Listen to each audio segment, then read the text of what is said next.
I lift you high in praise, my God and my King, and I'll bless you in your name into all eternity. I will bless you every day, for you, God, are magnificent and can never be praised enough. There are no boundaries to your greatness. Generation after generation stand in awe of your work. Your righteousness is on everyone's lips. God, you are all mercy and you are all grace. What a powerful and passionate statement. There's such praise, such worship, such thanksgiving in that statement. And it comes from today's psalm, and it is a psalm of David. And it's one of the most beautiful things about it are the vivid verbs that are used to reflect that certain joyful exuberance that it emits. Verbs like extol, praise, declare, proclaim, commend, celebrate, sing aloud. All about God's grace and His compassion, and all about God's generosity.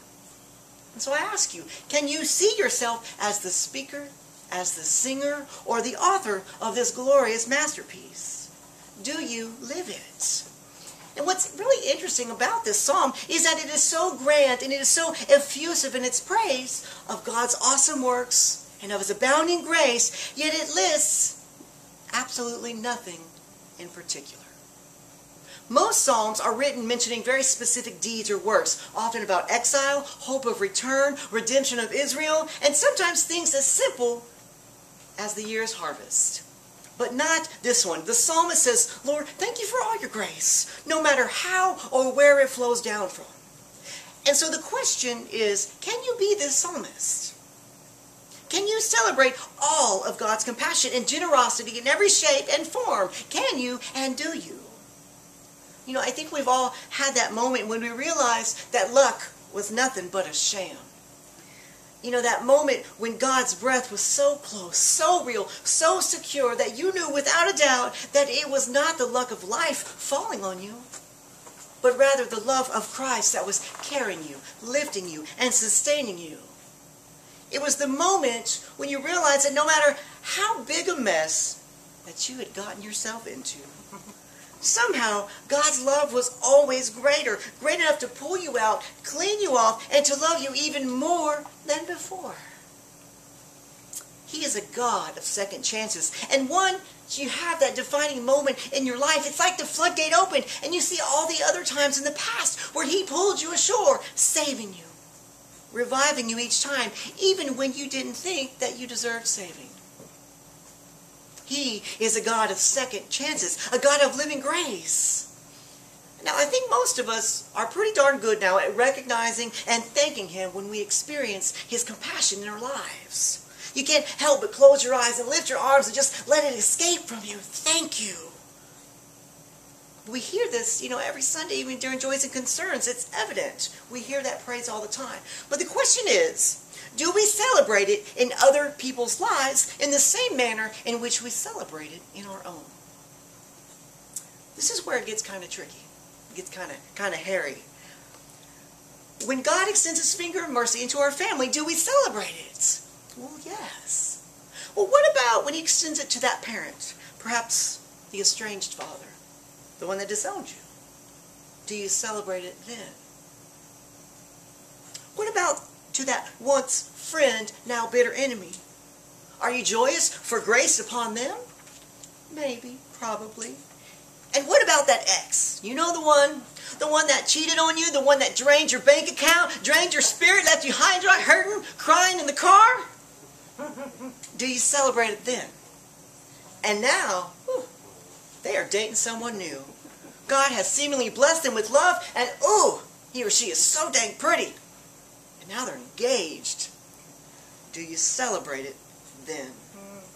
I may have lost some of you now, but wait, I'm about to lose some more of you. One of the things that I love, we were talking about this week, one of the things that I absolutely love about Jesus is that He was so radical. He was radical. He said things that seemed outlandish to the people of His time. His parables were hard-hitting, and He would use the most extreme examples to test and to exercise the limits of His teachings. For example, the flipping of the image of the Samaritans, or the tax collectors, or the lepers, or even women. Jesus was radical, and in that spirit, I humbly ask you, did you celebrate God's mercy and compassion when it fell on Casey Anthony and her parents. I lost you now. Told you it was going to get hairy. You think, how in the world can we be joyful when people who've done such bad things get a free pass? It makes us angry. It makes us furious. And why? Because justice was not served. And it's not fair and it's not right. They don't deserve it, we think and we say. And we feel this way because we live in a law-based society, outlined with punishments and rewards. And when they somehow circumvent them, we get angry. They don't deserve that kind of mercy. And this is exactly how Jonah feels in today's reading. Now, what is it that we all remember about Jonah? He got swallowed up by a big old whale. True. But there was so much more to the story. After that, God sends Jonah to the city of Nineveh. And, he sends him as a prophet to tell them, that they have to turn from their evil ways and repent, or God's going to destroy the city. You've got 40 days. You're on notice. Now, Nineveh, it was the capital of the Assyrian Empire, and it was known for its violence. It was known for its brutality. And in fact, according to the book of 2 Kings, it was responsible for the destruction of the northern kingdom of Israel in 722 BC. Of course Jonah wants his place punished, which is why he ended up in the whale to begin with, because he didn't want to take God's message and instructions to Nineveh because it might save them. Jonah knew that God was gracious and a merciful God. He says that. And the last thing he wanted was for the empire that posed such a threat to Israel to be let off the hook for a judgment by Israel's own God. They didn't deserve it. Well, guess what? The Ninevites repented, changed their ways, and God rained down grace that day. And he decided not to destroy them. And 120,000 lives were saved and changed that day. And you would think that Jonah's reaction to this would just be just as joyous as God's. But you'd be wrong. In fact, he grew even more angry. He goes into the scripture. But there are two questions that God asks Jonah that I believe he's asking us today. And they kind of haunt you after you read it. God says to him, is it right for you to be angry? And secondly, he says, should I not be concerned about the great city of Nineveh? Is it right for us to be angry when God chooses to offer grace and compassion? Should God not be concerned with people who have done bad things, even really horrible things? In fact, shouldn't he be even more concerned for them? But we point at them and we say, no, look at all the awful things that you've done. You don't deserve it. I deserve grace more than you do. Oh.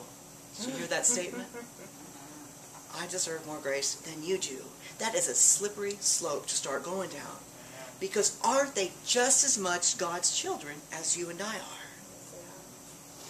Peter tells us that God shows no favoritism. Paul reminds us that we are not saved by works, but by faith. And I want you to look at that in a new and deeper way. And I got really excited when I was writing this. There are no good works or good deeds that can get us into heaven or earn us grace.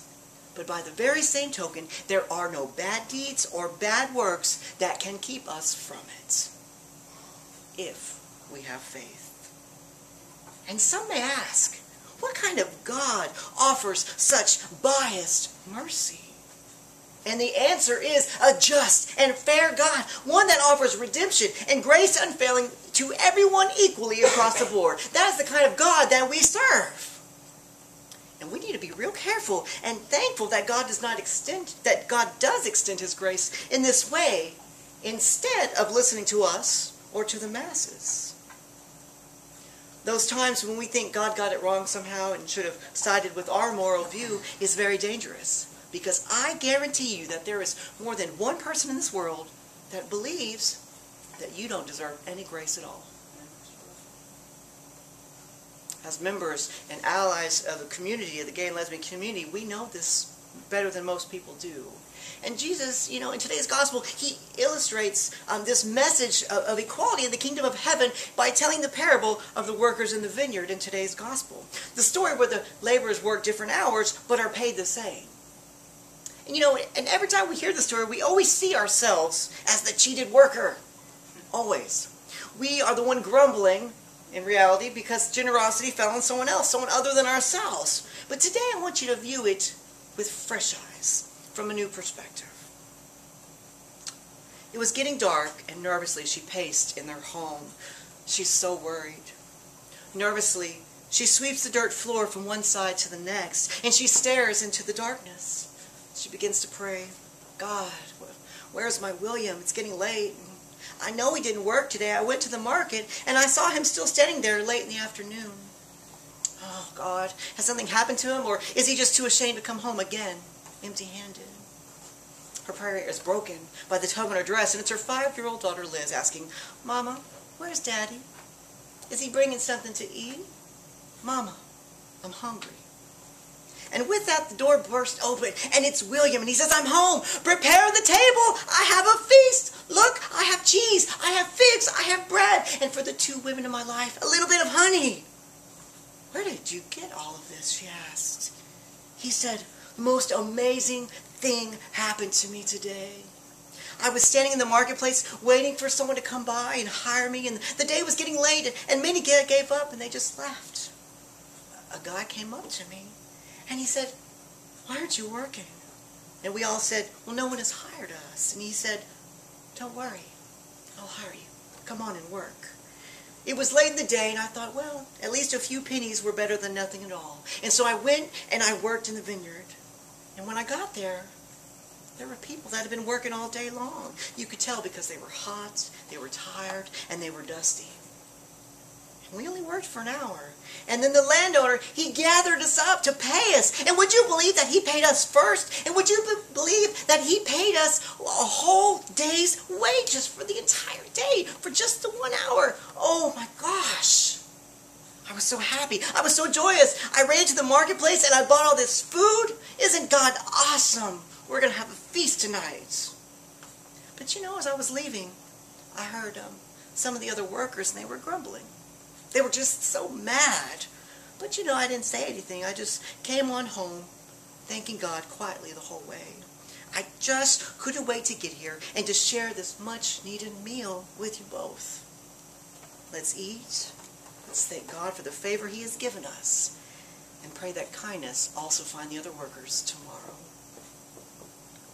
See, the call in today's gospel is for us to have the heart of a king and the song of David singing throughout our soul, for us to embody the fullness of Psalm 145 and to embrace the call to proclaim the almighty goodness of God's work, especially when it happens to others. And the key to that is forgiveness. Because oftentimes we think that forgiveness is only for when someone does something to us. But gosh, forgiveness is so much bigger than that. Do not put limits on the cross. If you can broaden your forgiveness to bigger strokes, to anyone who's done harm to anyone, then it's easier for you to be joyous for others when they receive God's grace, if they have faith, and if you have faith. I tell you the truth, whoever has ears, let them hear.